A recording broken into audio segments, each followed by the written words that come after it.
victory march continues for Matt Kenseth, and so does the California dominance for Roush Fenway Racing. Matt Kenseth makes it 2 in a row to start the season, and no driver has done that since 1997. And it just so happens that driver who did that was the guy that Matt Kenseth beat today on the racetrack, Jeff Gordon. Hello, everybody, and welcome to NASCAR Victory Lane on Speed here at the Auto Club Speedway. And guys, when you're hot, you're hot. Matt Kenseth has made it 2 in a row. And, you know, he's first. His teammates, 16 is fourth.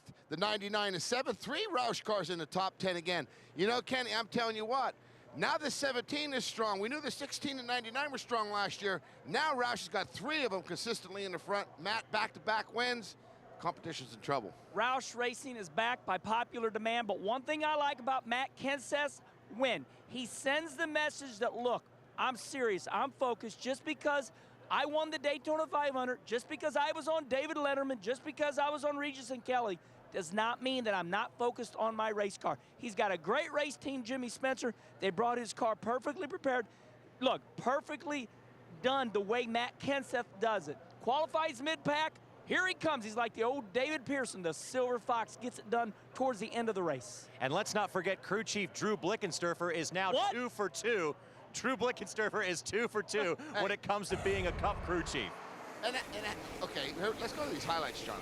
Green flag waved under cloudy skies at the Auto Club Speedway, but that meant for just a couple of rain cautions along the way. It didn't wreak really that much havoc, and right away we saw Jimmy Johnson, a guy who has won on this track before, showed he had the car to do it again today.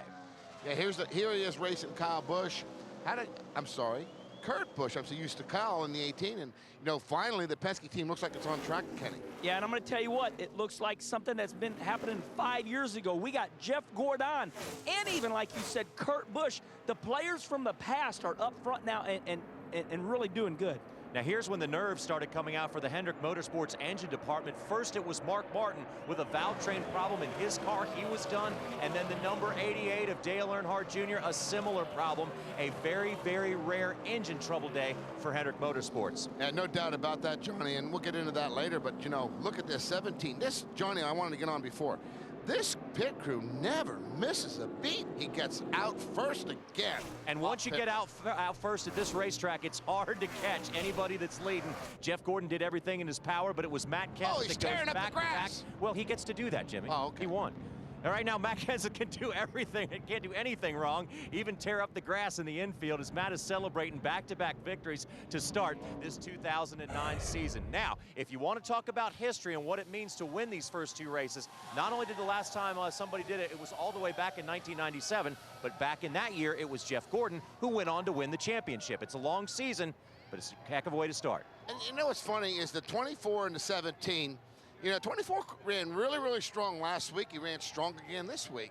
17 strong both nights. And the thing is, neither one of those guys won last year. I think they got a mission here, Kenny, this year. I'm back, Jeff Gordon says, and for sure, Matt's back. So I'm liking this setup already. I have to agree with Jimmy Spencer. I think these are 2 drivers that did not win last year. And listen, we're just not dreaming up stuff to say. It was Jeff Gordon that told us at Daytona, look, my back's hurting. It was hurting. It's fixed now. I'm focused. I'm ready to go. And you can see he was trying to breathe down Matt Kenseth back towards the end of that race. Now, Jeff Gordon's one of the very few drivers that have done it before, and now Matt Kenseth can add his name to that very short list. Winning the first 2 races of the year, you got to go back to 1957 wow. to Marvin Panch, Lancaster and Concord. And back in 1959, that Daytona qualifier was a points race. And then in 1976, it was Pearson, Jeff Gordon, and now Matt Kenseth. We're going to take our first quick break here on NASCAR Victory Lane on Speed. But when we come back, we're going to get the winning driver, Matt Kenseth, come over here and talk to us. NASCAR Victory Lane is presented by Travelodge, Recreate, Hibernate. Brought to you in part by Touch of Gray by Just for Men. And by Bank of America, the official bank of NASCAR, where you can get a choice of NASCAR drivers on your check cards and credit cards.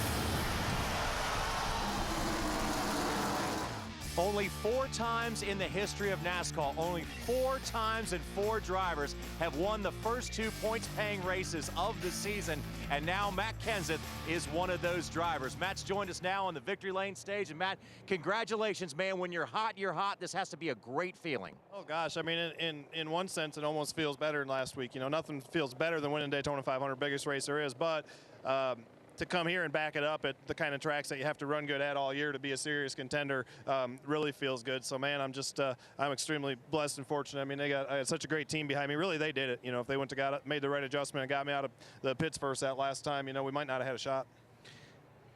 I get excited, you know, at the end of the race, you and Jeff and, you know, so many guys. I mean, you guys were driving hard. Tell me, how the heck do you keep your focus, Matt?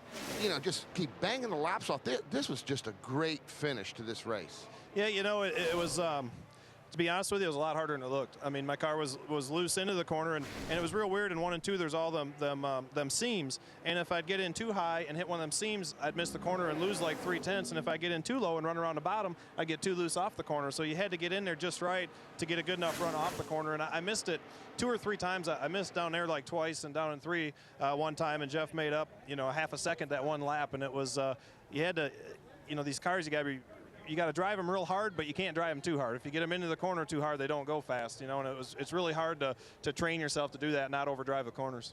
Matt, I want to talk about this week since the Daytona 500. I mean, this speaks volumes for you and your team. You're able to go off, David Letterman, you know, Regis and Kelly, do your deal, and you come to the racetrack and your team's as if they didn't win the Daytona 500. You all are still totally focused. Yeah, I mean, I wasn't real worried about it, but it did cross my mind, you know, that you're going to have the Daytona 500 hangover, if you want to call it that. You know, you get so excited, and I haven't been home in a week and a half or 12 days or whatever it's been, and you know, it would be easy to lose your focus. And these guys had to stay over to do the car induction ceremony and the Daytona 500 experience on Monday. They flew straight home and went to work and worked till like 9 or 10 o'clock on Monday night to get the California car done. Never even coming home, you know, after the racetrack. And it just shows how dedicated this group is, and they're so much fun to be around. We're having a lot of fun already this year. Even if we went to one, I think we would have had a lot of fun today. And they're just I just feel like it's a real strong group. Matt, one more thing. You are only the 5th driver, as JR pointed out, in the history. Fourth driver in the history of. I mean, that's got to be very emotional for you. It is. You know, it's really. I mean, I keep saying it, but it's such an honor, and it's so cool to be part of any kind of small group you have like that in this sport. I mean, it's just amazing to be part of it. And I know last week, you know, and when we put the car in the Daytona 500 experience, to look at the big Daytona 500 trophy, the permanent one, and see that I was looking at all the names engraved on there from the past 50 years, and to know that your name is on there with them is really cool. So whenever you can do something like that, it feels good, and it really feels good to come up here and back it up, you know, because this kind of racing is a lot different than plate racing, and for us to be able to run that competitively at both tracks is pretty cool. I guess that's what I'm going to get at. You know, Jeff Gordon doesn't win any races last year, and naturally Matt Kenseth doesn't win any races, but yet you guys are both in the chase. I mean, what'd you do over the winter? I know you naturally changed crew chiefs and stuff, but my gosh, it seems like the Matt Kenseth of old, the old champion, he's back, and especially here, because you just handled so well the pit stops. Everything was so perfect tonight. Yeah, I hope so. We didn't do a lot, you know, but we weren't a lot off. You know, it's just the little things. These cars are very temperamental, and all the little things mean so much because we're in a lot tighter box that we work in. You know, all the little detail work. The pit stops obviously are just really important, and getting the car just right. It's just little things, and I quit asking what they adjusted like 3 times from the end because we were pretty close, but you know, we were running a half a straightaway behind the leaders. I was like, we're pretty close. We're just a little free in here and a little tight there, and they're doing quarter pounds of air and just little teeny adjustments just to try to tune it in. So they're just real sensitive, and Drew coming on board was a real big deal. I think Chip is so much more focused on the car and the engineering side of it and the technical aspect of it. I think his head is clear from everything else, you know, when we're going to pit and all that stuff, and he can really think about adjustments in the car and do the things that he's just so good at. Hey, Matt, we got to let you go and get you celebrating there the 2nd win of the season. But before you go, can you help Spencer out? He's having real trouble with Drew's last name. Just give him a pronouncer right here so we can go on. It's easy. It's Blickensderfer. Blickensderfer. It's not that hard, Jimmy Mackin. I have a pair of Matt, shoes. Congratulations. Stalkers. That's a Birkin. Thanks a lot, you guys. Congratulations, Matt. Keep up the good work, man. Good job, Matt. Thanks a lot.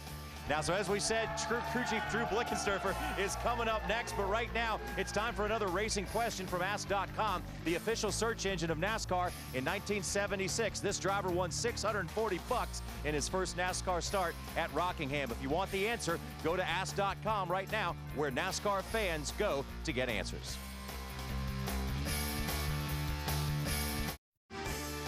You know, no one in baseball ever bats 1,000, but right now in NASCAR Sprint Cup Series, we have a crew chief that is batting 1,000. He's had 2 races on top of the pit box for Matt Kenseth, and Drew Blickensderfer, I'm sorry, Jimmy's got me all messed up on that now.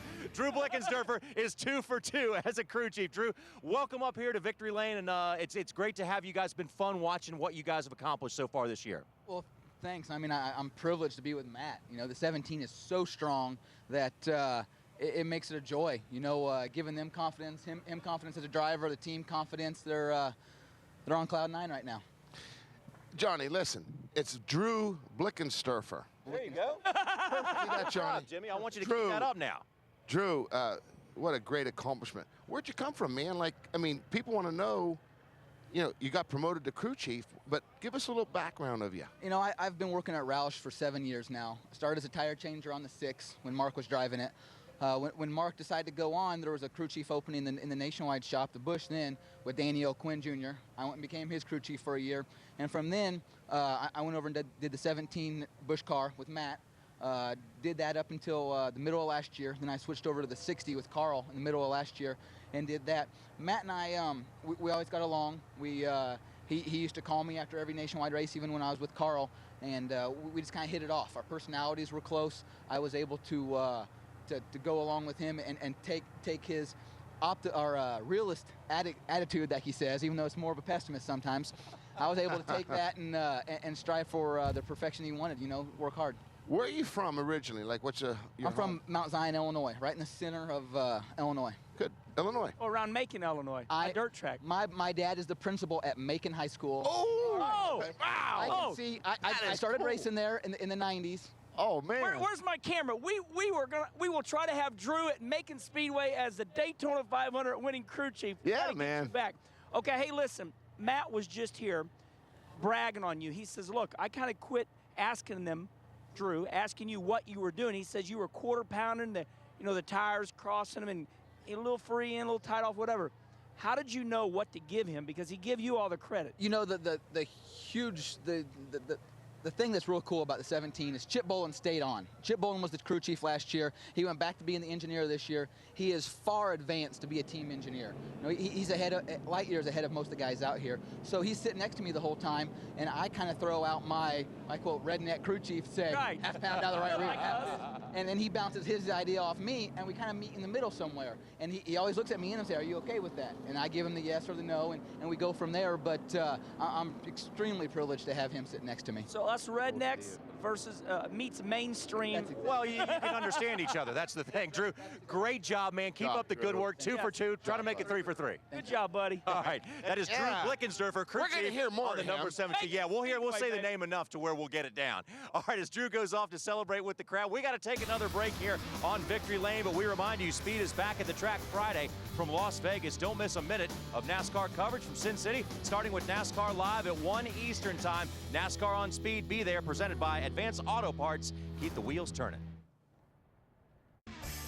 Welcome back, everyone, to Auto Club Speedway, where after 500 miles of hard racing, Matt Kenseth has made it 2 for 2 this season. 2 races, and he's won them both. So a lot of cheering going on in that Roush Fenway Racing Camp right now. And had you been with us for NASCAR Race Day this morning, you would have heard that this is a very long race and a very difficult race on the driver, the crews, and also on the equipment. So let's take you back for the first 100 laps. And this was one of my favorite parts about the thing today. Angie Harmon, the actress, was on the flag stand, and she was having a blast. And she wouldn't go away. She just kept up there and says, She's man, dancing. she's fun, got man. the bug. And I love her on TV. It's awesome to watch her on TV. But you know what? Here we go.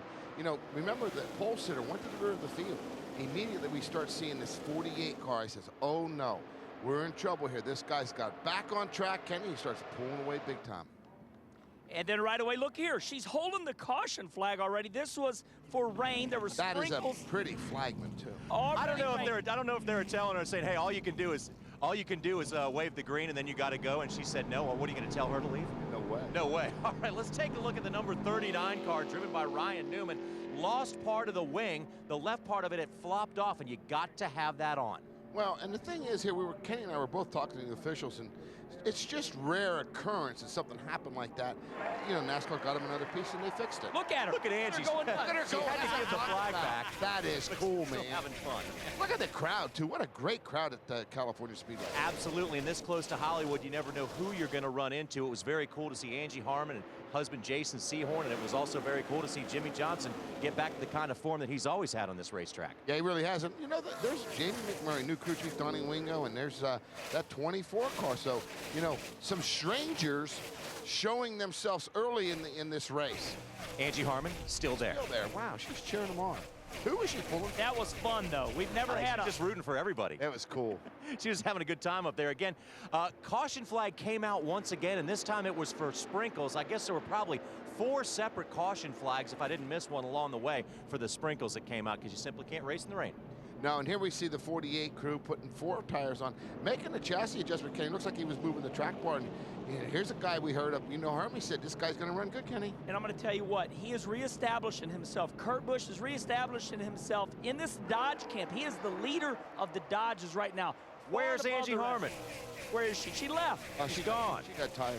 Oh, doggone it. Well, the race had to go on anyway, with Kurt Busch leading. And, you know, Kurt Busch is a guy who has a great history at this racetrack before, and even though Hermie was just trying to suck up to him this morning, that was still a very good pick. But you know what? He does not lead the lap. Look here. Here's the 48. This was right after the green flag, and the 48 beats him back to the line.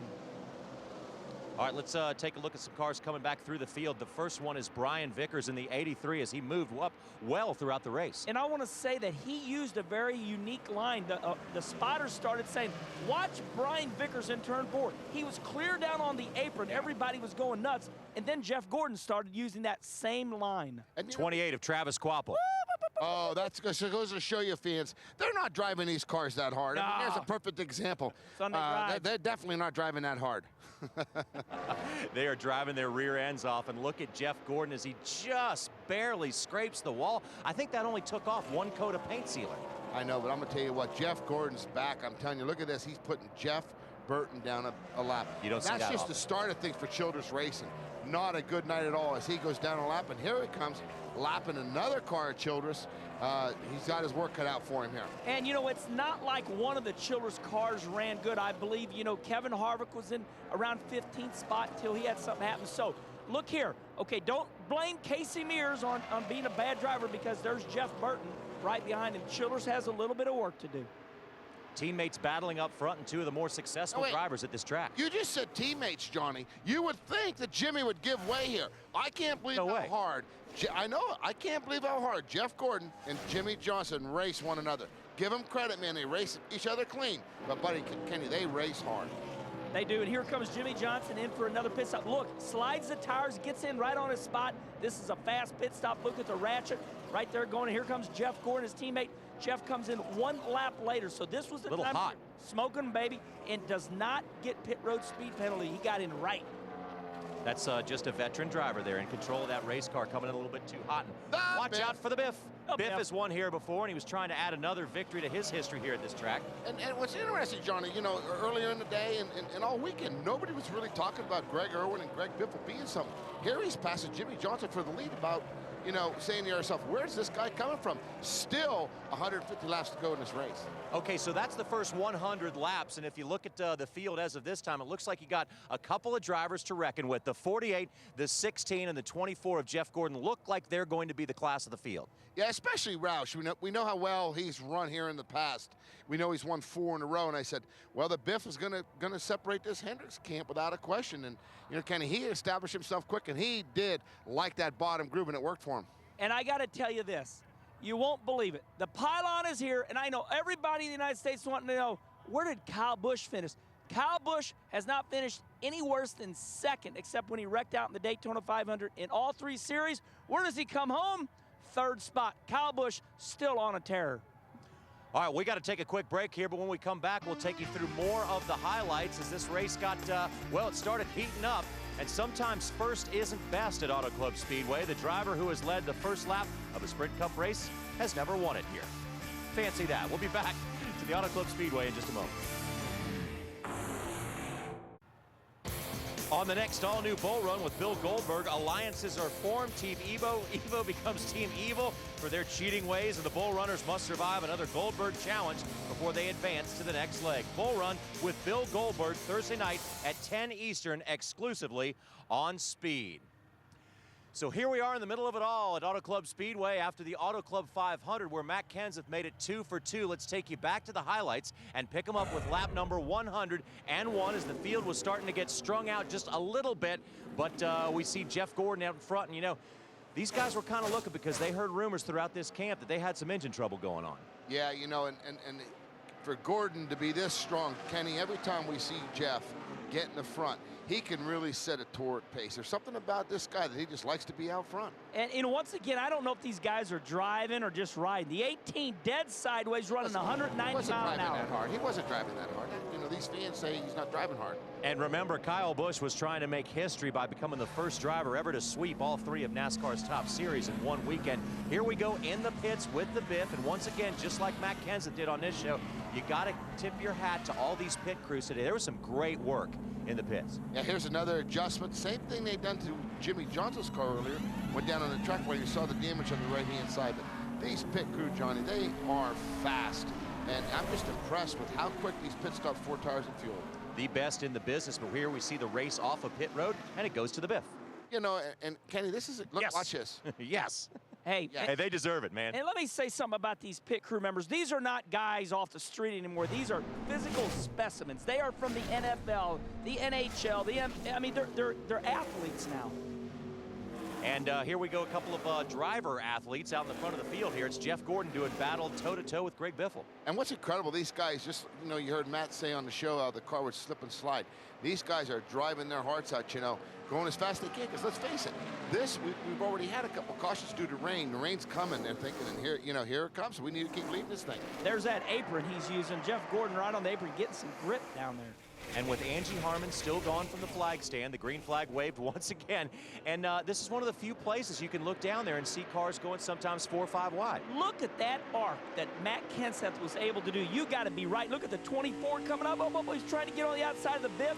And the spotter's going outside, and the Biff does a good job not running in to Jeff Gordon. And look at Matt Kenseth. Once he gets out in front of the field, it seemed like that clean air was exactly what the doctor ordered for that car. Yeah, and here comes the 48 back. They had made an adjustment earlier. Now Chad and the crew evidently put it back where it was. You're starting to see the 48 come back where it was earlier in the race, starting to chip away here, guys. Jimmy Johnson made it look easy, and another rain yellow came out. Now, this is not the same situation we were dealing with in Daytona with the rain cautions. It didn't look as if any of this rain was going to last for very long. And watch this veteran move by Matt Kenseth. He's got some trash on the grill, gets right up next to the pace car, and makes it fall off. That's not like Cole Trickle, where they told him, you know, go up and hit the pace car, Cole. And here we see Tony Stewart in the old Spice car staying out the lead. We said it earlier in the show, Kenny, these top 35, very important going into there's only 3 left. Hey, listen, Tony Stewart got 5 bonus points. He's got 2 8th-place finishes. He ought to be in the top 5 in the points. Right now, here's a major restart. This is going to be for the win right here. Matt the Brat Kenseth hauls her off down into turn 1, 2 wide. Fans going chaotic. Debris flying everywhere. He's sideways. And I'm going to tell you what, it was crazy. All right, here's some crazy stuff. We don't see this very often. The number 5, driven by Mark Martin, done blowed up. Well, you talk about being nervous. What do you think about Jeff Gordon, Jimmy Johnson, Dale Earnhardt? These guys got to be really nervous right now, guy. Here's a good battle for the 5th spot. Couple of brothers. Well, yeah, the 2 Bushes. Well, you know what's good about this? They go, okay, look, we're not going to race each other because we got a sibling rivalry. Kurt pulls over for Kyle, something that Mark Martin taught out of us some 15 years ago. Let the faster car prevail. We're chasing the leader down. We're not racing each other. All right, let's go back up to the front of the pack. The 24, Jeff Gordon, 17. Matt Kenseth doing battle for the lead side by side. What's interesting, we heard Matt saying that at times his car was off a little bit. We saw him make a little adjustment to Gordon's car. These little adjustments, fans, it's hard to believe that you can make your car faster or slower. We saw Jimmy Johnson earlier make adjustment, drop back 4 or 5 spots, Johnny. So, you know, the thing is here is when they get this car right, they keep adjusting and adjusting. They never give up to the last pit stop. At this point, we have 50 long laps to go, and with one Hendrick engine already expired, you know you had a lot of nervous drivers back there because word travels fast through a team. When one car loses an engine, well, you worry about what could go on with the rest of the group. We got to take another quick break here on NASCAR Victory Lane from Auto Club Speedway. When we come back, we'll take you to the checkered flag and the highlights as we see where everybody finished here at Auto Club Speedway. We'll be back in just a moment. Welcome back, everybody, to Auto Club Speedway and NASCAR Victory Lane on speed after 500 hard racing miles. Today it was Matt Kenseth that took the checkered flag, but now let's take you back to the last 50 laps when Matt Kenseth was in the lead, but he had a hard-charging Jeff Gordon coming right after him. Yeah, here we see Jeff Gordon chasing him down, baby. Here's the biff. Here comes Matt Kenseth, and that is a situation where you're saying, is there going to be another caution? Is the rain coming? Because this could be the end of the race as we speak. So a lot was going to be determined on pit road, but here was something a lot of fans didn't want to see on pit road, and that was Dale Earnhardt Jr. after same valve train problem as Mark Martin. 25,000 people emptied this racetrack as soon as they seen him blow up, and then all of a sudden they missed this. Kevin Harvick trying to keep his streak alive. He leads in most consecutive finishes. And Jimmy, to me, I'm thinking this looks like some type of motor problem. It does, Kenny. It doesn't look like a tire. It looks like the oil or something. Something happened to that car because it's coming out both sides. Here, listen to this. Keep it straight, keep it straight. It's weird. Ouch. You can't figure out what happened with that situation. But now, here comes the pit stop. This is the one that cost Greg. He was running second. He comes in. He runs over the hosier fans. I tell you, I know just a mistake here cost him an opportunity to win this race. Watch how far he misses this, guys. Well, let's talk about the tape, okay? He has to stop on the tape. He runs over his air hose. Okay, they're right away. They're saying, okay, we are not on the line, but we got air hose problems. The air will not go to the gun because the tire is on the air hose. And he slid about 110 inches. That's the wheelbase of this car. All right, so that's a tough position to be in when you're all hyped up coming down pit road like that. It's easy to overshoot it. And now let's go back out on the racetrack. Hey, hang on a second. Who's leading this race? He was third. Kenny, look at that arc you talked earlier. Here's that 17, but look who's coming, Kenny. Who's at the third? Here comes Jeff Gordon in the black SS. He's got a navigation, but I'm going to tell you what, Matt the Brat Kenseth's team is two-time world pit stop champions. So this is one reason he wins the race. His great driving ability, good cars, but his team is a two-time pit stop champion. And I like the arc into the corner. That's just a confidence move there, fans. And I'm going to tell you something. These two guys are driving their tail off, Johnny. And here comes the checkered flag. A little bit of history for Matt Kenseth, as we mentioned before. Only 4 drivers have ever gotten the first 2 wins out of the season. And so Matt the Brat Kenseth right now is on a roll. Things are good in the 17 camp, and that's a heck of a way to start this year. Let's take a look at where everybody finished up. It's Jeff Gordon, Kyle Busch. Kyle Busch fell with just 1 race short of a little bit of history himself, trying to go for the 3-race sweep. Yeah, and here we look at Brian Vickers. A good run for him. He started all the way in the back. Jimmy Johnson got his car off. Another solid run for Tony Stewart, Denny Hamlin, Carl, and Kurt Busch is the only Dodge camp in the top 10, Kenny. And one thing I want to talk about here, look closely. 14th and 15th spot, Michael Waltrip Racing is for real. A top 10 at Daytona. Look here, a top 15 here. Don't be surprised if you look in the points next week and he's in the top 10 easily. And here we start to see another guy that is starting to be impressive. Marcus Ambrose, a solid run.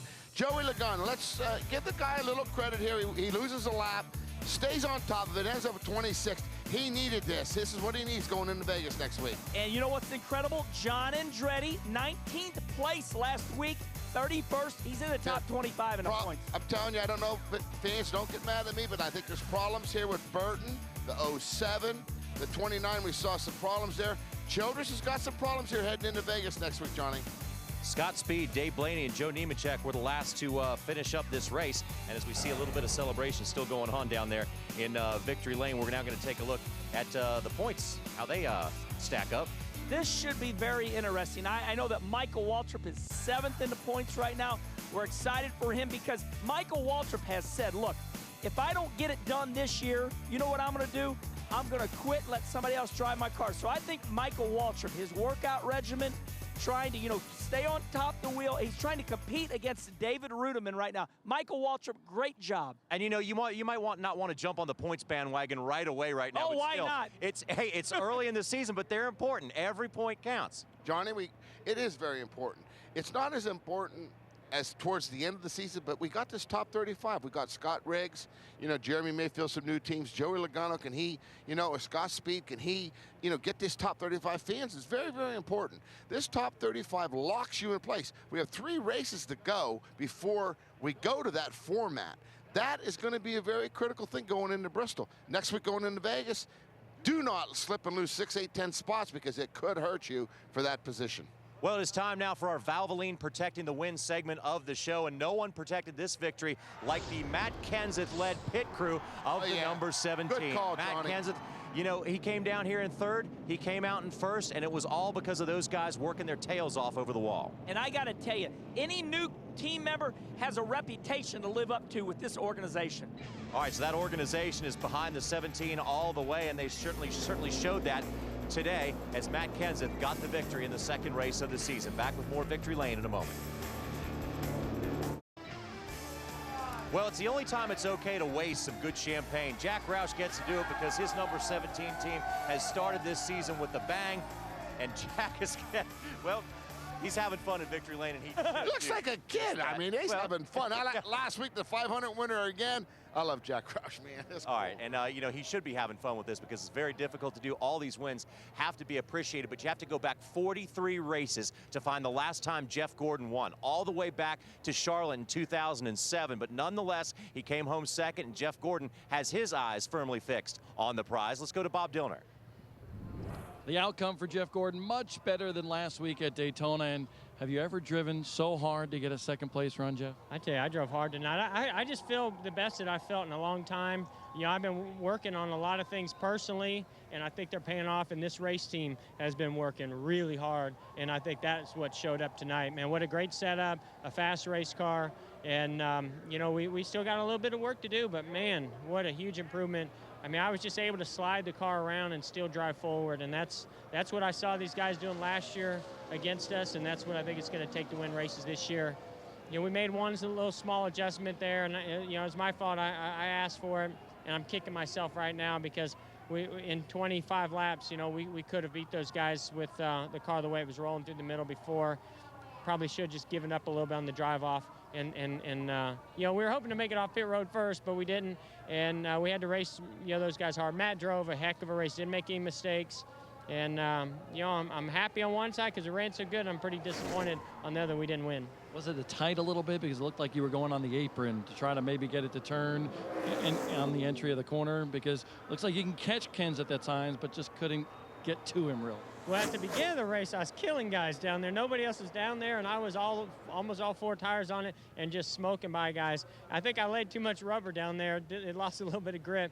But my car just would not turn. It just would not turn, and that that's what kind of bit us. We got it really good on a couple of runs, and we fine-tuned on it. And like I said, I'm kicking myself because we were tight. We're just looking for a little bit of drive off. It seemed like one adjustment we made kind of lost the back end, and so we tried to get it back in there, and then I just got too tight, especially behind Matt. And obviously everybody steps it up a level when it's in the closing laps, and Matt stepped it up, and I just couldn't do anything with him. And well, how ironic is this that the last time somebody won 2 in a row to start the season, it was Gordon in '97.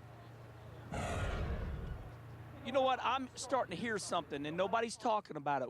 Me and Spence are going to talk about it. Last week at the Daytona 500, when Jeff Gordon won the Twin 150, he says, I'm feeling a lot better personally. My back was hurting me last year. Okay, so we let it go. We don't say nothing about it. He's a 4-time champ. We love him to death. Okay, look, he brings it back up again this week. We're going to have to start talking about it. He says, I feel better personally. My issues are out of the way. I'm feeling better. I'm doing some things to make myself feel better. Listen, I want to know what it is because I want to do it. I'm still racing. Spence, I mean, this guy's talking last 2 weeks about I'm doing things with my, I guess his body. He said his back hurt him last year. And I think the key here, fans, is when Jeff Gordon's 100%, the rest of the competition is in trouble. I'm going to ask you. Yeah, you better watch out. Another guy who should feel pretty good tonight is Greg Biffle, driver of the number 16, who came home in the 4th spot after overcoming a pit road miscue. Let's go back to Bob Dillner. Greg Biffle, simply impressive to watch in that last run. From 15th or something to 4th, the car was hooked. You were on a mission, but tell me about this race, Greg. I don't think I want to. Man, I had such a great car. And it's one thing, we talk about it 3 or 4 times a year you have a car that fast. And for me to be the one to screw it up, if they could have dropped a lug nut or something and lost track position, but no, I slid deep in the box and pinched the arrows in the left front. We had to back up and lost that track position. So I just feel bad. I mean, the guys just did a great job. They did everything they're supposed to do. Gave me a car to win with here today, 3M Ford Fusion. And great horsepower, the Roush Yates engine. I can't believe how it ran. And plain and simply, I screwed it up. So you to go to victory lane. Congratulate Matt. How about that? Your teammate there with 2 in a row to start the season. Yeah, that's great. I wish I could have spoiled his fun, though. But I'm so proud of those guys. They're doing such a great job. And you know what? All the guys at our race shop back in Mooresville or in Concord are doing a great job with, all the engineering and everything going into these cars. It's showing that we've got good stuff. Roush Fenway, pretty strong here in Cali. Man, that is a cool shot right there with Biffle and Kyle Busch involved in that. But what Greg Biffle's talking about, second, he comes in, he leaves 8th, he makes a mistake. He battles his way all the way back to 4th. I believe that he has a shot at beating 17 and 24 without a question. He makes a mistake, give him credit for owning up to it. But you know what? With the 16 as strong as they are 17, I remember a race last year at Dover that I watched, 16, 17, and 99. One of the best races I can ever remember in history. And the key here is that I'm liking what I'm seeing. You know, the 99 and the 48 last year just destroyed the field, the 18 earlier in the year. Now we've got the 24, the 17, the 16. Kenny, I'm excited about going into Vegas next week with all these guys.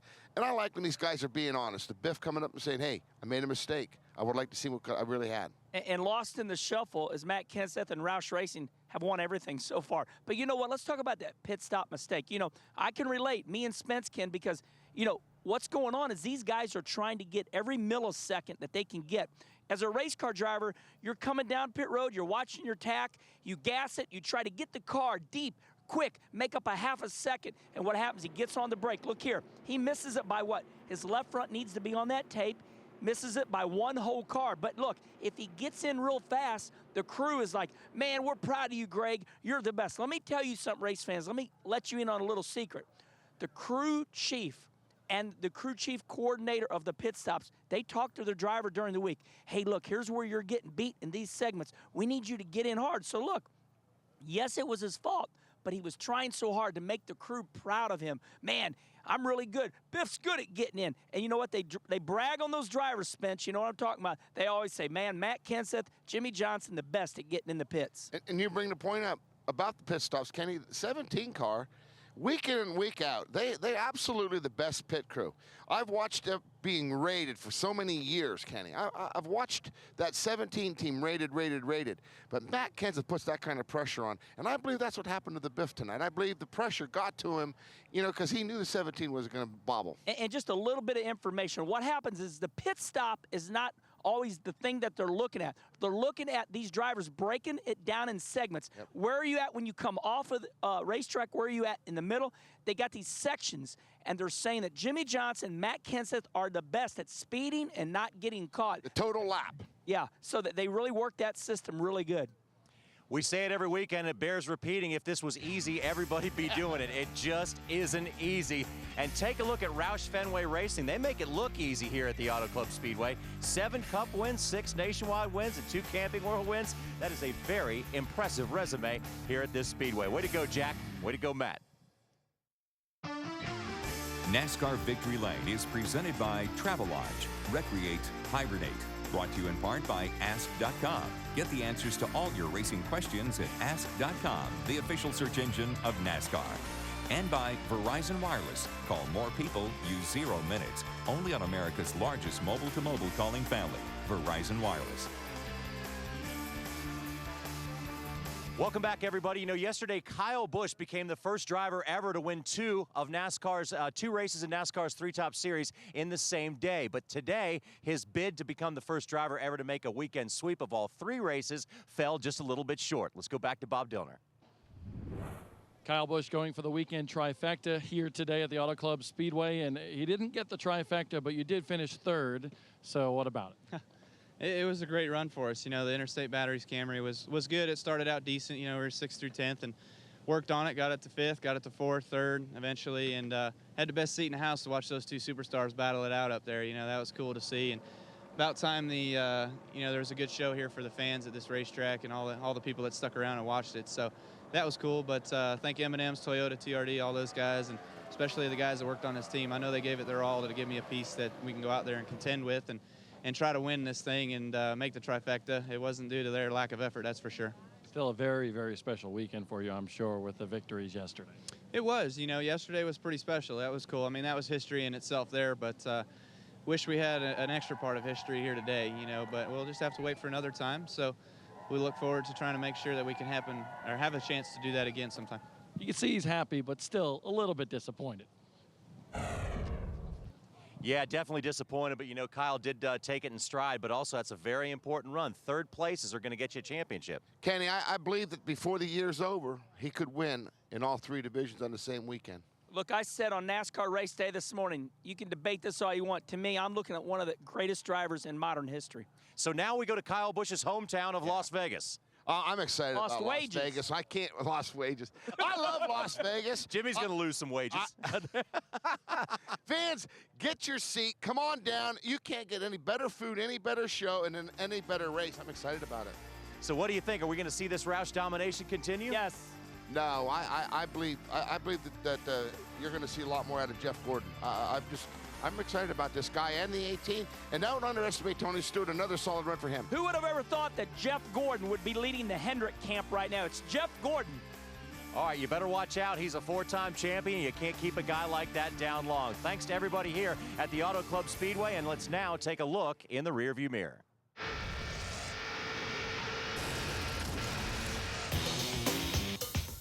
You can see it on TV. Are we really ready this time? Yeah. Okay. Good round. That was good. You know, if there's one thing that NASCAR teams do is work. And even though... Stop throwing stuff at me, Kenny. Try to start that segment again. Go ahead. All right. Who do I look like today? He drives his off, baby. I love him. Yeah. You need me to say my name? 180, and I made my own junior hat just like he did. It's almost prime time on the East Coast. Let's get this West Coast party started. Gentlemen, start your engines. And the green flag's out. Boogity, boogity, boogity. Let's go racing, boys. Look at him right here, 3 wide. Everybody wants a piece of real estate and wants to move up early. Andy Harney, she is excited.